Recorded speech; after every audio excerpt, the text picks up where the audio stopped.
Hi. There isn't any doubt at this point. The adaptation follows the league to the teeth, and that of course resulted in the rush fest that you've witnessed, and it hasn't even reached its final form. I'm not going to talk about that, as I'm sure most of us feel the same. In short, I'm not happy at all with the way it's been handled, not just from an adaptation standpoint, but from a regular anime. It's not a good anime. On the technical side, of course, it's great. But it's so fast I can't imagine how anyone has the time to appreciate and grasp anything that happens. I mean, they adapted the whole scrambled eggs in 1.5 episode, goddammit. The last scene with Miku was, of course, incredibly good, really great to be honest, protect that smile boys, good to know Futaro is an ass man, but that's about it unfortunately. In any case, pacing aside, let's talk about the interesting stuff. In the most recent episode, they skipped the wedding flash forward and also the bell kiss itself, which made a lot of people uneasy, but I wouldn't worry too much as they did a similar thing before with Futaro and Rena's conversation, then with Futaro and Maruo's phone talk. They moved those scenes into the next episode of that time, so it's very likely to adapt those scenes next week in episode 9. Now, is it going to have the same impact? Obviously not, nor did the other scenes I mentioned. But any sort of impact is missing from the adaptation anyway because of how rushed it is. It's a rush fest all around. Take the consequences of Nino's confession. In the anime, after she confessed for the second time, we jump to a scene with Miku and Futaro in a supermarket. They talk about stuff, but that's not important. In the manga, Nino's confession lingers in Futaro's mind, making him unable to concentrate on anything. He forces himself to study to take his mind off that, but without any success. He then goes shopping as Raiha requested, and on the way all he notices are couples being lovely-dovely. Suddenly he sees love everywhere around him. Only then he, coincidentally, meets Miku and goes shopping together. So, the actual impact of Nino's confession is ignored in the anime. There are many instances like these that just lessen the impact of important scenes. Basically, this is what happens. Okay, I go.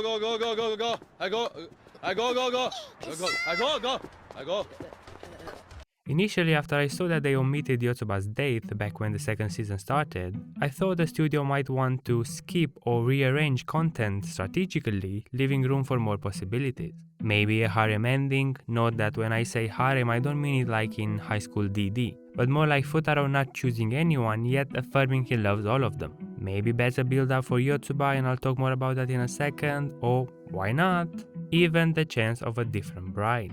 Although, as I said many times before, a different bride would be kind of impossible. Not necessarily from a story perspective, some of the queens were still viable choices, but I would believe Negi wouldn't approve of it.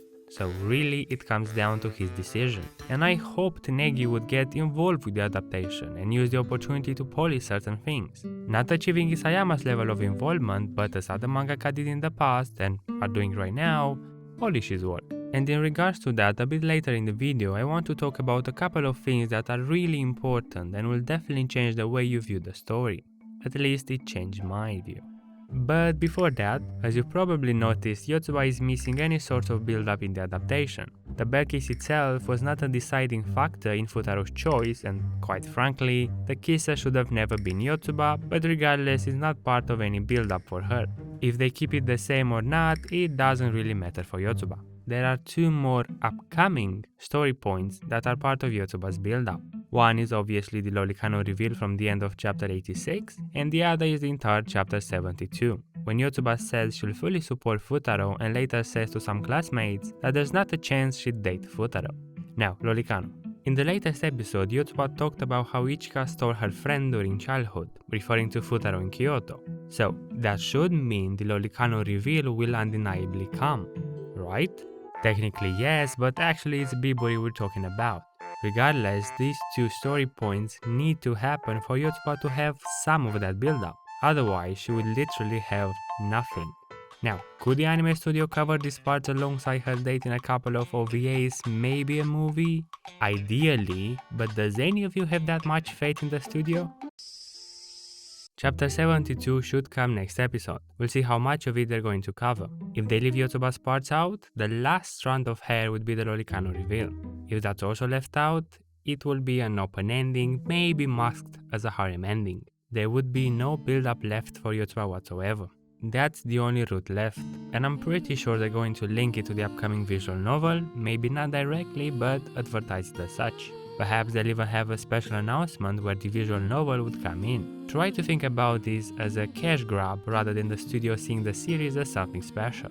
I know a lot of people don't get along with the idea of a visual novel. I completely understand that. I'd rather have conclusion in the anime and not some external filler content that won't even get an English translation for at least a year. But it seems like we're not going to get that. So I suppose it's good practice to find the positive side of things. Bibury, you mother. The peak of the manga started with the 7 goodbyes and ended with the last exam sides. It just doesn't get better than that. There isn't a need to change anything that happens between these 2 points. All Bibury had to do was adapt that. This season is fairly popular as rushed as it is. Now imagine if they adapted it properly. Most of us believe chapter 68 would mark the end of the 2nd season, a brilliant conclusion. But unfortunately we don't get what we wanted. From chapter 60 onwards is where the changes are welcome, but the studio isn't going to do any of that. They are literally just adapting the highlights of each chapter without being mindful of any build-up or any consequences of the Queen's actions, and there is no reason to think they'd suddenly get more involved and add their input to change anything. Now in regards to a 3rd season, OVAs, movies or a different bright route, I want to bring up Negi's interview from Yotsuba's character book. I'm not going to go through all of it, there's a link in the description for you to read it, but I want to cover a couple of things. Before I start, let me say this. When you write a story, you got to be in control of it and hold the leash tight. If you let go, be ready to step in at the right time or be ready to follow. Negi just lost the leash and ran in the opposite direction, and this interview shows it all. He was always dead set on making Yotsuba the bride no matter what happened. He based some of her traits on his wife, and you might not believe it, but he was going to have Yotsuba meet Futaro first in high school and not Itsuki. The idea of him hating the first girl trope was either a lie or a marketing strategy. Or maybe just him hating Itsuki and assuring the reader that she's not going to win. You'll see in a bit why I say this. The editorial department strongly advised against Yotsuba being the first girl because her Genki-like character wasn't fit for a main heroine. Which is true, a main heroine needs to oppose the protagonist in order to create conflict. They need to start at a point and finish at an entirely different point. And that's how his editors made Itsuki the main heroine. Yotsuba would accept Futaro right away, leaving the side characters to create conflict, and therefore she would have no purpose at all. Negi goes on to say that he didn't like the idea, but it paid off in the end. I guess it's the lack of experience on his part speaking. Now the important thing, Negi makes it incredibly clear that Yotsuba's flashbacks were made ahead of time and before the serialization even began. He's quite proud of how he left glimpses of her past show through small scenes, eventually building up to the big reveal. Yotsuba's past was what Negi focused on and what he was excited about. Initially, it seems like the manga was supposed to end at around volume 5, not because of Negi but the magazine he was published in, right? Weekly Shonen. And he says he was sad that he couldn't draw the story of Futaro and Yotsuba's past meeting, then obviously happy when he got the chance. What I want you to notice is that there is no indication of any other arc for Yotsuba, nothing else planned for her character, no mention of getting over her problems, no fix for that, not even that she had problems, nothing. Negi was never going to address any of that. All he focused on in regards to Yotsuba was her past with Futaro, her darkness as he calls it. It's not that the manga was rushed because of whatever reason you want to add here. It's that Negi never planned to address Yotsuba's problems anyway. This development most people were waiting for was a bait. No such thing was going to happen. There you have it right out of Negi's mouth. If you read his interviews from the other character books, you'll quickly notice that he didn't think much of the others. He outright says that Itsuki was a plot device and he didn't know what to do with her. You don't even want to hear about Nino and Ichika. Interestingly enough, he says Miku got out of control and each time she took the spotlight, he couldn't stop writing about her. He also adds that Miku and Futaro are so tightly connected no one could affect them. Their relationship is unshakable. What's that supposed to mean? His entire interview from Miku's book, it's so ironic. It's the perfect example of what I've been saying in regards to stories. If you lose control and miss the time to step in, follow your characters. Miku got way too much screen time and development not to get the veil. I'm not even a member of the church and I also have a few strong reasons why I couldn't see Miku as the bride. But honestly, if she was, the build-up was there. It's not like the hints mattered anyway. Since we're talking Miku, I also want to put this out here as I get a lot of comments on Miku's livelihood as a bride in the anime. Hypothetically, very hypothetically, if the studio would change a couple of scenes from the Sisters War arc, keeping everything else as it is, they could easily make Miku the bride. Now hold your horses, this is mega hypothetically, but given that Yotsuba's hints and build-up are pretty much not present in the adaptation, leaving out Futaro's "but" from Miku's confession, given how her sisters fully support her during that arc, would easily give Miku the win. She's one of the two that doesn't need hints as her growth happens before our eyes. But is this going to happen?